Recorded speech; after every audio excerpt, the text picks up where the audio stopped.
konsepnya Pak Erick bagus. Oke. Ini Pak Erick ini yakin banget nih konsep Pak Erick. Gitu ya? Karena dia ingin liga kita tim kita bisa bersaing dengan di Asia. Ya. Tapi kenyataan di bawah belum siap gitu loh. Jadi kita tuh liganya benar-benar bobrok. Lihat situasi ini dengan menambah 11 pemain asing ya dengan alasan untuk meningkatkan kualitas kompetisi ataupun untuk meningkatkan kualitas klub kita agar bisa bersaing di Asia. Yeah. Ini gue rasa ya enggak juga. Kita itu sebenarnya belum siap kalau mau ngontrak pemain asing banyak-banyak. Yeah. Secara finansial itu kan kita masih megap-megap. Yeah. Persib aja katanya masih belum untung. Persib loh.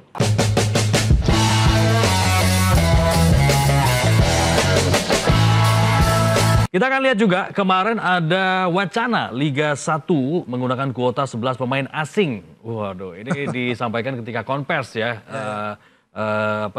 Di Rut LIB, Pak Ferry, yang mengatakan rencana ini 11 pemain asing. Bapak juga menyoroti soal ini nih kemarin. Ya. Udah lama Bapak nggak ngomong-ngomong soal Liga Indonesia, langsung Mas Tio nulis kemarin. Gimana menurut Mas Tio? Gue nggak setuju.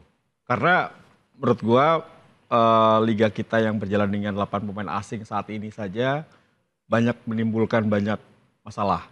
Okay. Gaji masih terlambat, tim banyak yang masih musafir. Pokoknya finansial klub masih belum ini ya cukup ya. Betul. Lisensi klub juga belum AFC, belum semua ya. Belum semuanya, hanya berapa 5 atau 6 tim ya kalau nggak salah. Yang udah internasional ya. Betul. Lainnya masih domestik. Ya, terus kemudian gaji masih suka terlambat. Ya. Cross ownership. Benahi aja dulu itu, nggak usah macam-macam lah, ada ide-ide lain gitu. Maksudnya sekarang kita mau berjalan, timnas sudah berjalan nih dengan banyak perubahan. Masa liganya enggak? Gitu. Jadi jangan mikir 11 pemain asing akan membawa Indonesia bisa bersaing di level Asia, enggak juga. Kita pemain asing yang hadir di Liga Indonesia itu grade B, grade C. Iya. Bukan grade A seperti di Malaysia atau di Thailand yang mereka pemain bagus. Nggak bisa dengan asumsi 11 pemain asing bisa mengangkat performa kita di persaingan Liga Asia. Emang kita lolos. Kita masih kualifikasi loh di AFC Champions League 2. Kemudian artinya belum tentu juga gitu. Betul. Dan keuangannya belum tentu bagus juga. Tahun lalu Borneo, Persib nggak kuat juga, PSM nggak kuat juga untuk ke Asia. Karena apa? Biaya besar. Nah, ini harus dipikirkan juga oleh PT LIB. Jangan ngada-ngada ngide-ngide yang aneh-aneh. Benahi dulu yang ada. Oh cakep nih, ngada-ngada ngide-ngide. Ya, benahi dulu aja yang ada. Kalau nggak bisa mundur. Ganti operator Liga Asing. Gue udah bilang ke Pak Erick waktu itu. Di depan beliau. Pak bisa nggak operator liganya asing? Terus? Itu akan bagus, nggak ada intervensi. Sehat sepak bola kita. 3 tahun pakai operator liga asing, dibenahi liganya, habis itu nanti baru anak bangsa masuk ke situ. Dan kebijakannya nggak aneh-aneh gitu ya? Iya, nggak ada yang, masa PT LIB pegang klub? Iya nggak etis dong. Ya mungkin gue berani ngomong gini, karena gue nggak share Liga 1. Teman-teman yang sekarang di TV sana, pasti punya pemikiran hal yang sama, tapi mereka nggak berani etis dong, menjelek-jelekan liganya sendiri. Tapi kalau mereka di luar liga, gue yakin akan bersuara hal yang sama. Padahal udah mau di-calling loh kemarin siaran. Gara-gara ngomong begini nggak jadi. Karena nggak apa-apa ngomong begini. Kan ini toh karena kita sayang sama PSSI kan. Iya benar. Ini karena kita sayang. Kita pengen sepak bola kita maju. Tadi kan kita ngomongin bahwa kita punya mimpi klub kita main di Asia. ACL Elite. Ya kan? Apakah ini solusinya? Enggak lah, nggak mungkin kalau ini solusinya. Ya benar kata Mas Tia tadi. Yang pertama adalah kita benahi dulu dari segi licensing. Licensing itu udah semua. Secara AFC semua. Minimal AFC Challenge League itu kita lolos. 18 klub itu sejarah ya memang. Lolos semua lisensi itu.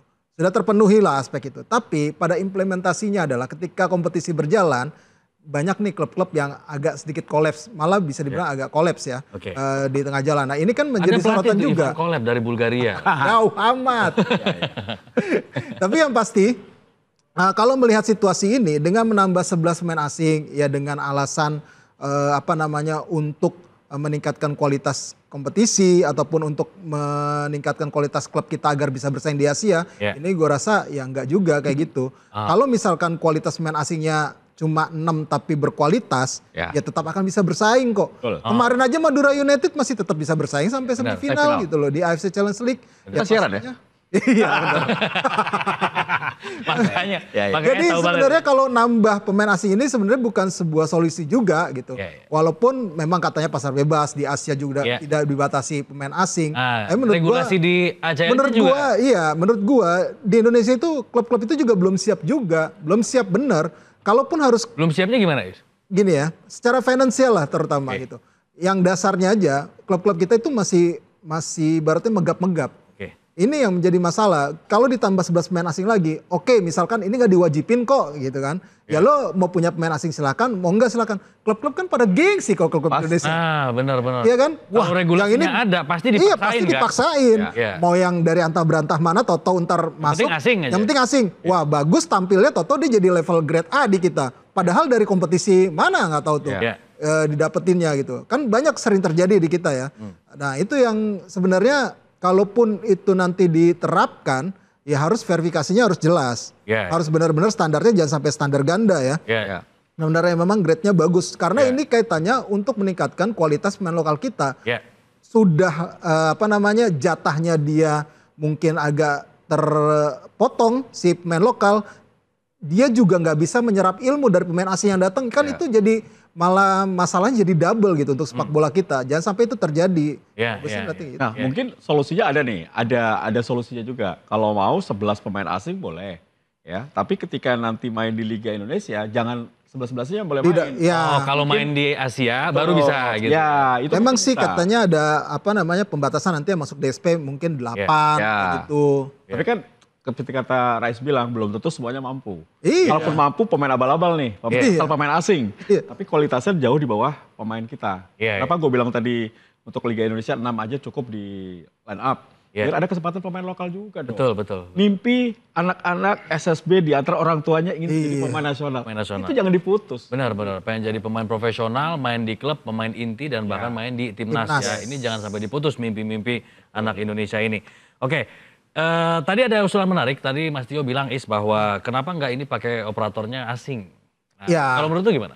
Gini, pakai operator asing ya memang mungkin bisa dicoba ya. Kalau misalkan kita masih stagnan di sini-sini aja gitu. Karena kita butuh penyegaran ya. Setelah sekian lama dengan operator lokal, operator asing itu dibutuhkan untuk sebagai pembanding.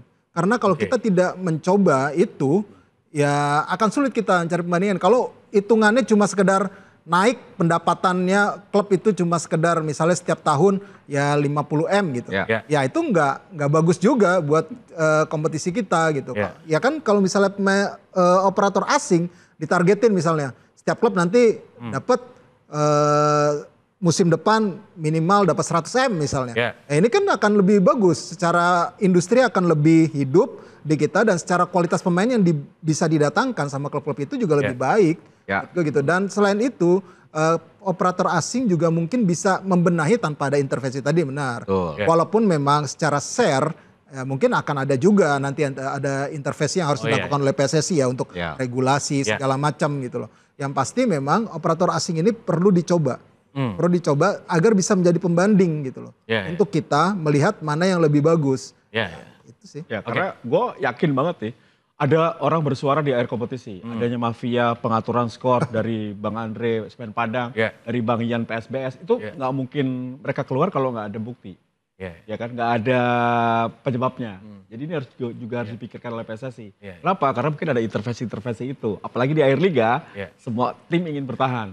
Itu rentan mafia bola lah, itu harus di. Tapi kadang pengurus klub atau di Indonesia itu ya, kalau menang diem, kalau kalah teriak-teriak. Oh gitu ya? Iya. Itu kan sering terjadi kan? Iya betul. Iya. Kemarin dia menang, diem aja. Giliran kalah teriak-teriak. Defense dulu. Dan defense dulu. Dan dia nggak bisa, timnya nggak bisa memaksimalkan peluang yang dia miliki misalnya di kandang sendiri gitu. Harusnya menang, tapi ternyata tidak dapat poin penuh. Kan masalah sendiri sebenarnya di timnya itu gitu loh. Yang harus diperbaiki dulu, ya baru dia melihat ke luarnya gitu. Ya itu yang gue sering tangkep ya, kebanyakan kalau menang diam, tapi kalau kalah dia teriak-teriak gitu. Jadi siapa nih? Sud Padang atau Barito nih? Enggak, semuanya lah. Maksudnya kebanyakan ya di Indonesia gitu lah, sering terjadi gitu. Itu udah stereotype lah ya. Menang diam, kalah baru rame. Tapi kalau kita ngomong regulasi, kan regulasi di Liga Champion Asianya juga di itu nggak ada tuh batasan pemain asing. Kalau misalnya ini dianggap sebagai sinkronisasi regulasi antara domestik dengan Asia tadi, gimana menurut? Konsepnya Pak Erick bagus. Ini Pak Erick ini yakin banget nih konsep Pak Erick. Gitu ya? Karena dia ingin liga kita bisa, tim kita bisa bersaing dengan di Asia. Tapi kenyataan di bawah belum siap gitu loh. Jadi kita tuh liganya benar-benar bobrok. Jadi susah untuk bisa diangkat secepat itu. Kalau timnas bisa nih, dengan naturalisasi, percepatan, berhasil timnas. Liga nggak bisa, butuh proses. Salah satunya makanya tadi gue bilang harus ada operator liga asing, 3 tahun lah. 3 tahun ya? Reformasi lah pelan-pelan. Setelah itu baru nanti akhirnya anak-anak muda yang berkualitas yang bukan bapak-bapak itu yang tampil gitu. Orang baru nih. Iya. Rais, Bung Ais, Fadli gitu. Nah, itu akan muncul nama baru, sosok baru yang akan membuat sepak bola kita bersih dan bagus. Tidak ada politik. Tidak ada politik. Emang sekarang politik banget ya? Oh iyalah. Ditanya lagi. Tapi emang nggak bisa lepas. Nggak, soal regulasi tadi. Kenapa? Kalau misalnya dibilang sinkronisasi regulasi dengan yang di Liga Champions. Karena mereka juga nggak ada batasan untuk pemain asing. Untuk kontestan di ACL 2 atau Elite. Seperti yang gue bilang tadi ya, klub-klub kita itu sebenarnya belum siap kalau mau ngontrak pemain asing banyak-banyak. Secara finansial itu kan kita masih megap-megap. Persib aja katanya masih belum untung. Persib loh. Yang sponsornya bejibun. Juara lagi. Sporternya loyal. Apa aja kalau Persib, ngomongin Persib gitu. Pasti dimakan lah. Sponsor pun happy kalau misalnya sponsorin Persib. Karena jualannya laku. Tapi itu nggak untung katanya. Belum untung, belum BEP. Apalagi tim-tim lain. Apalagi tim lain. Yang ibaratnya. Yang sponsornya minim. Iya, sponsornya minim. Ya itu. Tidak punya basis supporter ya. Kalau ngandelin cuma individual aja untuk spend money. Sekuat apa sih nanti? Pasti akan habis juga. Akan kesel juga kalau si ownernya kesel gitu, timnya kalahan terus, ditahan, kelar udah itu. Ibaratnya ya ini yang gue bilang ya dibenahi dulu secara, ya klub-klub juga harus realistis. Kalaupun itu nanti diberlakukan juga, mereka juga harus berhitung ya. Jangan sampai memaksakan. Kalau gue sih bilangnya itu, kalaupun itu nanti diterapkan, jangan klub-klub ini harus realistis. Kemudian jangan sampai kemakan gengsi. Tetap harus realistis dan bisa merekrut pemain sesuai kebutuhan.